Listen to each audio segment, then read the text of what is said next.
গণফোরামের সপ্তম কাউন্সিল উপলক্ষে দুপুরে রাজধানীর ইঞ্জিনিয়ার্স ইনস্টিটিউটে আয়োজন করা হয় এই আলোচনা সভার। এতে গণফোরাম সভাপতি ডক্টর কামাল হোসেন বলেন, রাষ্ট্র সংস্কারে সব রাজনৈতিক দলগুলোকে অন্তর্বর্তী সরকারের পাশে দাঁড়াতে হবে। ঐক্যকে আরো সুসংগত করার জন্য কাজ করে যাবেন এবং সেই ঐক্যর মধ্যে দিয়ে আমাদের যা কিছু অর্জন আমরা করতে পারব। এই ঐক্য না হওয়াতে আমাদের অনেক ক্ষতি হয়েছে অতীতে। এবার যেন যে ঐক্য আমরা গড়ে তুলতে পেরেছি এটাকে আমরা সুসংগত করে আমাদের যে ঘোষিত লক্ষ্যগুলো আমরা যেন অর্জন করতে পারি। এদিকে রাজধানীর মহাখালীতে ব্র্যাক সেন্টারে এনডিএম এর আয়োজনে রাষ্ট্র সংস্কার প্রস্তাবনা বিষয়ক সেমিনারে বক্তারা বলেন, বিচার বিভাগ সংস্কার ও ভোটাধিকার নিশ্চিত করা দেশের জনগণের স্বার্থে খুবই জরুরি।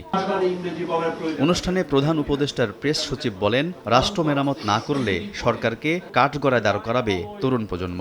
অনেকে বলছেন যে এত রিফর্মের কি দরকার, আপনারা ইলেকশন দিয়ে চলে যান। আমরা যদি রাষ্ট্র মেরামতের কোনো আয়োজন না করে, কিছু না করে আমরা চলে যাই, আমাদেরকে এই জেনারেশন আমাদেরকে কাঠগড়ায় দাঁড় করাবে। থাকতে চাই, আমি এখানে পারলে জেলে পচে মরতে চাই, তাও আমরা চাই যে এখানে একটা ভালো রিফর্ম হোক। সংস্কার শেষেও সবাইকে সজাগ থাকার আহ্বান জানান বক্তারা। আলতাফ হোসাইন, সময় সংবাদ, ঢাকা।